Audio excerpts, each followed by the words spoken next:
Cause if I don't die the illest nigga ever, I was never alive. Everybody trying to get him some shine. And that is a little bit of old Jay-Z videos from today's guest, Ande Bishop. This, my friends, is Rapping with Leiberman. What we say here is real news, rappers' points of view. We're so glad that we have you here with us. And without any further ado, let's get to our guest, the man of the moment. He is Ande Bishop. His new EP comes out May 19th. Ande, tell us about the new record. Yeah, Oceans. This is my first project as an artist. Comes out next week, like you said. Very excited about it. I called it Oceans because music comes to me in waves. So it was actually like a kind of a overwhelming like a level of inspiration that I got from the album, because I recorded in like 72 hours. Wrote and recorded it. So it just really came out. It was really organic, really thoughtful. So I'm really proud of it, man. I'm ready just for it to come out and really get people's reaction to it. You did the whole thing, Ande, in 72 hours? Yep, 3 days, no sleep. Wow. Maybe slept maybe like 10 hours through the whole time. Now, you operate out of both, if I'm right, Alabama and Atlanta. Tell me how those areas kind of shape your music. Well, of course, Atlanta is like a mecca of hip-hop, especially over the last decade or so. But Alabama is really, really diverse, a lot more diverse than people give us credit for. You know, a lot of strong Southern artists such as like Outkast, T.I. really kind of molded my sound. And you know, the South is really more about your charisma. I think that's what really sets us apart in the South, just, you know, certain rappers' images and how we present ourselves and stuff like that. So I would definitely say that's like the biggest thing that has shaped me coming out of Alabama. What are the two most important rap albums you've ever heard? Two most important rap albums. Number one, I would have to say Tupac, Me Against the World.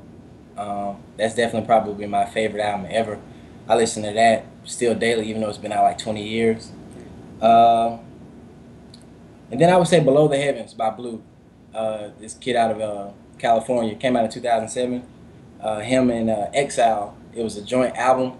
And I think that was when it really kind of started to dawn on me that I wanted to be a musician, because it inspired me so much. Because it was like a new sound of rap, but it's very nostalgic, which is what I try to aim for in my music. And I think that just really kind of planted the seed just for me to even start a career. So I say Me Against the World and Below the Heavens. All right, good. Two good choices, apparently. I want to ask you about this. You recently tweeted, I'm going to quote it, quote, "If you hang around 4 broke niggas, you'll become the 5th." What does that mean, Ande? It caught me off guard. I would say it's just you are who you surround yourself with, man. A close friend of mine, his name is Taji. I actually do some work with him on my label. He had said that when he got out of the Navy, he comes from this Anderson, Alabama, which is really it's a tough place. I just say that. And when he came back home and he was doing pretty good for himself, a lot of his friends he had picked up, he had said, you know, they kind of took his generosity, took advantage of it, and everywhere he went, you know, they said, you know, you're the one with money now, you're in the military, you know, get us this, get us that. Before he knew it, by the time he had to go back to base, he was broke, because all of his friends that he picked up from back home who hadn't done anything had cleaned him out and took advantage of the success that he had found. So him telling me that story just kind of planted that seed, and it grew into a tweet, I guess. All right, now, this might be the hardest question. We're going to get to some news items in a minute, but first, drop a rhyme for us. Give us something, give us a taste of this brand new music that you have coming out. Everybody wants to hear it. Give us something. Something, okay, I'll give you something. The last thing I just wrote it last night. I started on it. So if I mess up, you got to forgive me. Okay. A lot of places that I've been, wish I could go again. Like my grandfather's house when I was 9. Plenty trees I could climb. He used to sit and tell me shit on his mind. It made me tell him the time. Forgot to tell you he blind.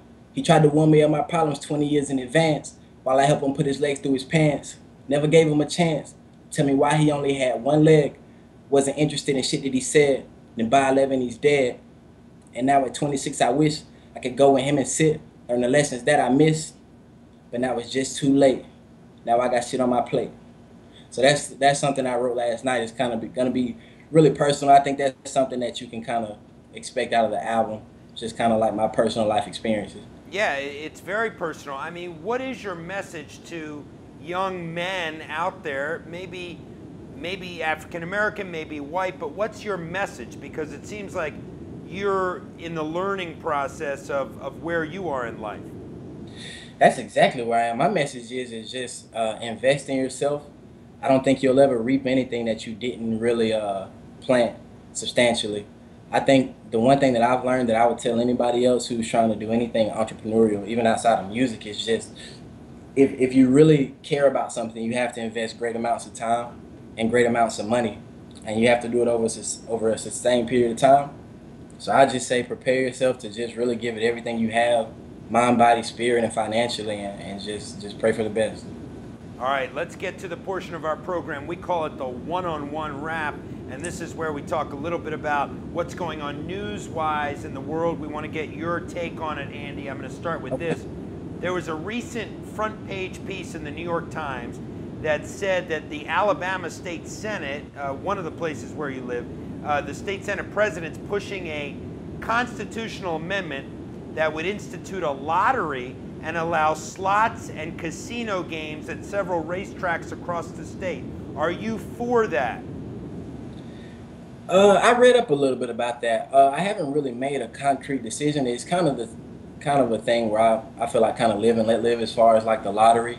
I feel like people, as an adult, as an American citizen, you should have the right to play the lottery if you choose. And I remember the little bit of research I did. I think 2 out of 3 people in the state are in support of the lottery, like by a few of, I think I read a survey by the University of Alabama, and they said 2 out of 3 people that they surveyed were in favor of the lottery. So, I mean, I would just say, live and let live and institute it, and if people want to participate in it, just give them that chance, In Atlanta, one of the other places where you live, the DEA just confiscated 50 kilos of meth, 14 kilos of heroin. The heroin was actually being smuggled inside of Mexican candy boxes. How bad is the drug problem on the streets, Andy, from what you've heard or seen? Or I don't really want to, as a rapper, you can't really speak on stuff like that, but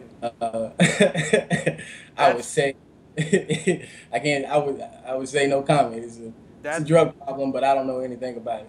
No, all right. Now, ISIS claims to have 70 soldiers ready to attack in more than a dozen states. Do you buy that?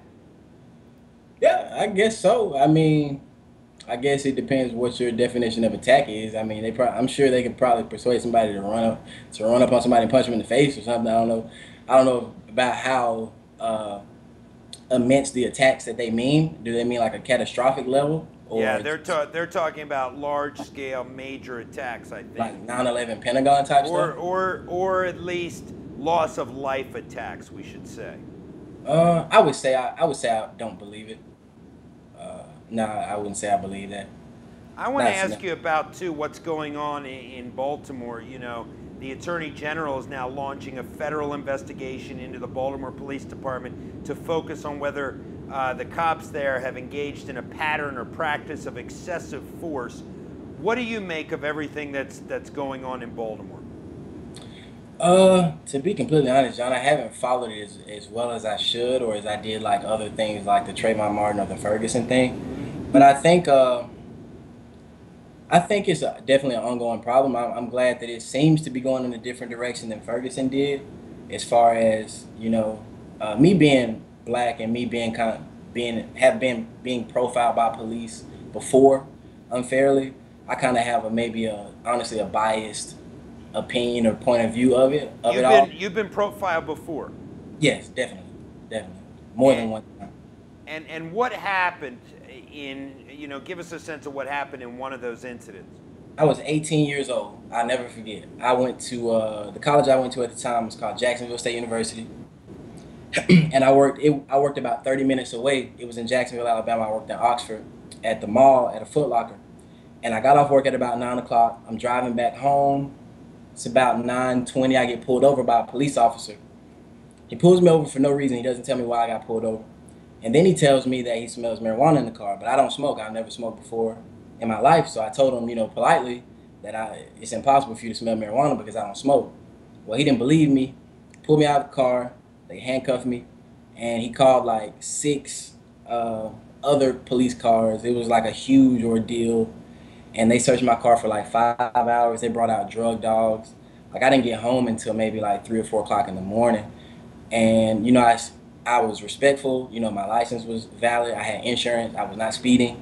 But for whatever reason, he decided to pull me over and search me for like illegal substances, I guess. And I think he just assumed that he would find something because I was young and black, and he was really abrasive and really like, I guess he thought if he said it enough times that I would finally just admit where it was. What is it? Let me ask you this: what is it that maybe white people don't understand about being young and black in society? Honestly, a friend of mine, we were talking about it a couple of days ago. I don't even think it's about race anymore. I think it's more about your financial situation. I think a poor white kid and a poor black kid coming from equally tough neighborhoods, no matter where they are going to have the same obstacles. But specifically being black, I think it's a stereotype that's placed upon you and that you place upon yourself. Like, there'll be times where I'm walking behind someone and I stereotype what I think their stereotype of me is going to be. So it kind of like perpetuates the entire thing. Like I'll be walking behind like a white lady and I'll slow down or speed up or go out of my way not to walk near her because I feel like she would be afraid of seeing a black guy around her. So I mean, I think it's just like, it's so mentally deeply ingrained in us that it's impossible just to, really explain within a few seconds. But it's definitely something that I experience almost every day, especially being in the South, because we still experience racism heavily in Atlanta or Alabama or Mississippi or wherever. All right, let's lighten things up a little bit. This is our segment we call Wrap It Up. It's our final couple minutes here with Ande Bishop. Andy, did you see the Pacquiao-Mayweather fight, the boxing match? Yeah, I did, man. I'm a huge boxing fan. I grew up in boxing, actually. Did you box as a kid? Not professionally, no, but I have been doing it for a while. I'm technical. I'm all right.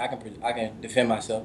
But is boxing? Let me ask you this. I saw the fight too. Is boxing dead?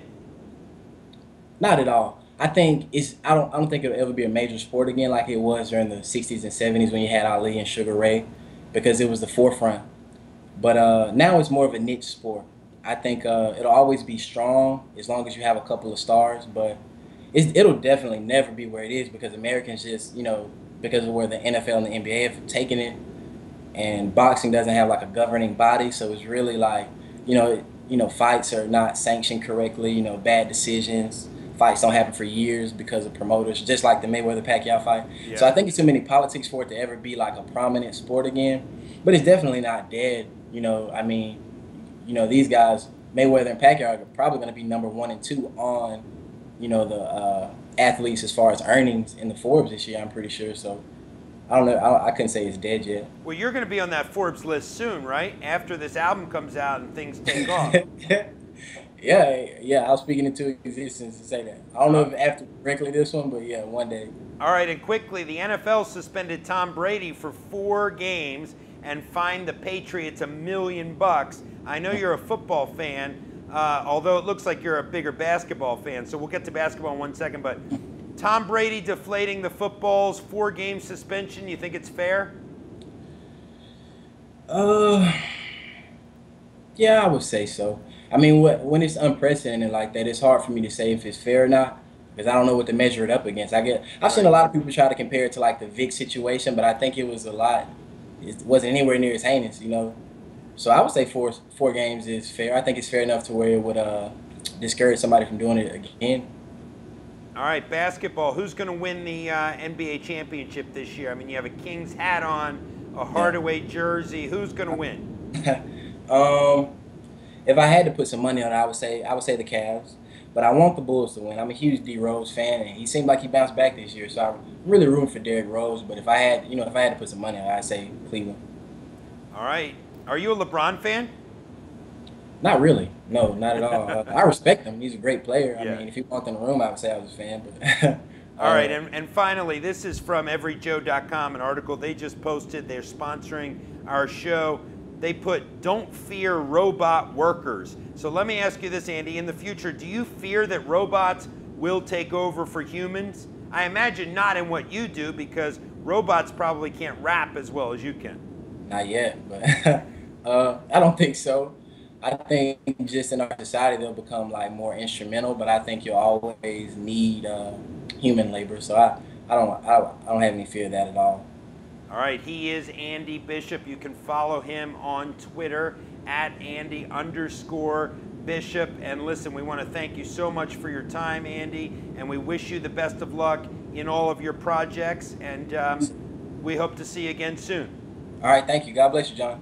You got it, Ande. He is Ande Bishop, up-and-coming rapper. Look out for all of his stuff. This has been Rapping with Leiberman right here on EveryJoe.com. Real news, rappers' points of view. We will see you next time. Bye-bye.